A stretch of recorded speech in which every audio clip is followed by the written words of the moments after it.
Jalen Ramsey, the news came out, I want to say yesterday, the Miami Dolphins are parting ways with Jalen Ramsey. So there's a micro conversation to have. There's a macro conversation to have. The micro conversation is, what does this say about Jalen Ramsey? The macro conversation is, what does this say about the Miami Dolphins, right? So where do you want to start? You want to start big picture, small picture? How you want to do this? We can start small picture. It's fine. All right, so let's start with small picture, micro. What does it say about Jalen Ramsey? So Jalen Ramsey is 31, and in cornerback years, it's like 50, right? Like cornerbacks and running backs, they have a very short lifespan for being elite. It's a young man's sport at those two positions. It's a young man's game at those two positions. You have to be elite physically to do them well for the duration. If you lose half of a second, especially at cornerback, that's the difference between being a top 5 player and a top 10 player. If you lose a full step, that's the difference between being a top 10 player and not even in the top 32. Like it's so reliant on your explosiveness, your change of direction, the way you're able to plant, all of that stuff, right? And with that said, Jalen Ramsey was still had the 10th best PFF ranking for cornerbacks. He had a 76.4 grade. So he's still a good player, but we seen the signs that this was going to be, right? Like, who has an old, expensive cornerback on their team? What team is there in the NFL? Where is it? I don't see it.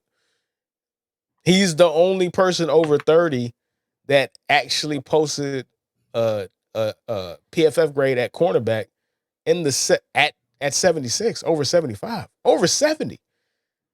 Which speaks to, this is a young man's sport, bro. 30 is the deathbed for cornerbacks, dog.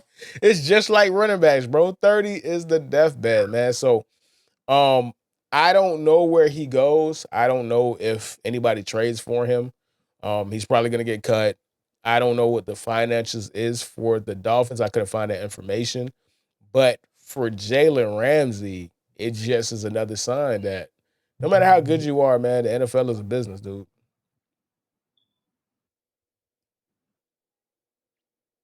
Right, you good? Well, huh? What's up? No, you good? You hear me? Yeah, I hear you. Yeah. You hear me? Yeah, All I hear right. you. Yeah. To the point that you were making,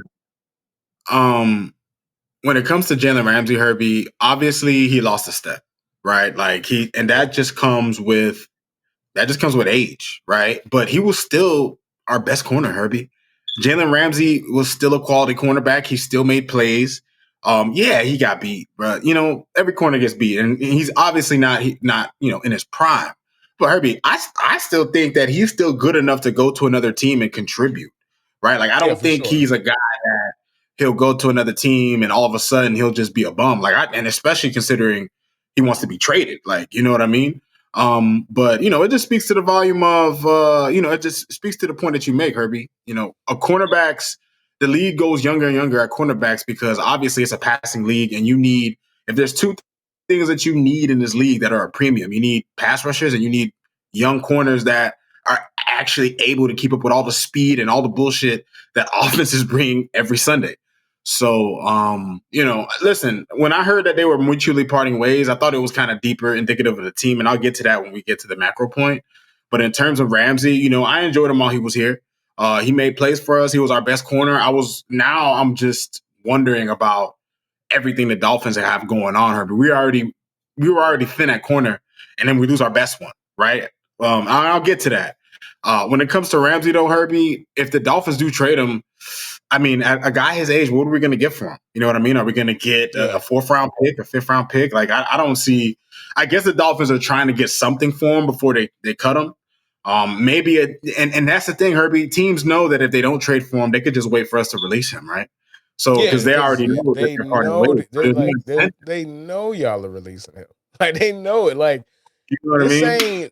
If he was 25, yeah, you got all the cards. You guys could demand a king's ransom. He's 31. Like, it's a 6-year difference. But that 6-year difference is a 20-year difference at his position. So, yeah. So let's transition over to the macro conversation. What does that even mean for the Miami Dolphins? And I already gonna ask you because this is gonna be the title of, or this is gonna be on the thumbnail, bro. Does this mean that the window is closed? Like, does this officially just say that this is it? Like, you don't trade good players if you think you can win the Super Bowl. That's not how it works. That's actually the reverse. Here's the thing, Herbie. The way I look at it, if you want to be technical, the window's still open. But let's be honest, Herbie. If you just see the way the dominoes are falling, right? You see Tyreek Hill, Tyreek Hill just completely crashed out. He completely crashed out. I'm talking. I even seen the footage of him hanging the baby off the balcony. Like Herbie. I want him gone. Like I'm done. I'm tired. Like I don't care anymore. And then you look at Jalen Ramsey and the Dolphins mutually part ways. Like, is that a coincidence, Herbie? Like it just seems to me, Tua put his house up on the market. I don't know what that means. Like it just seems like the house of cards is on fire. And the Dolphins, who claim, the organization, the front office, the coaching staff, the guys who claim that they had a plan, the guys who claim they're going to address our needs, it seems like we're walking more backward than we are forward, Herbie. The Dolphins don't seem to be taking any steps forward. Like we take little steps forward.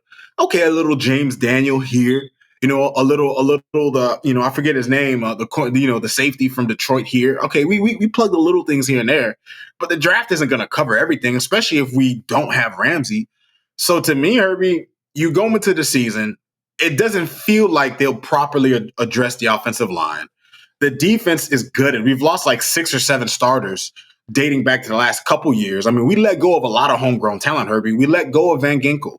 We let go of Christian Wilkins. Even though he got hurt with the Raiders, he was a quality player for us.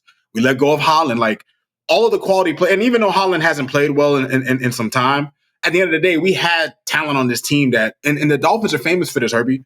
We build players, like the good players that we actually cultivate, we just allow them to walk. We never feel like they're worth paying.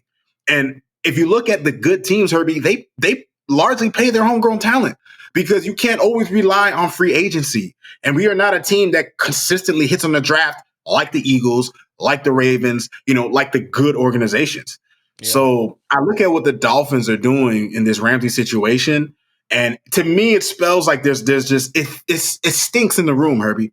It just smells like a bad season is coming for the Dolphins. You feel me? It just like this has all the makings of one of those seasons where it's just like it's just an epic crash out type of season, Herbie.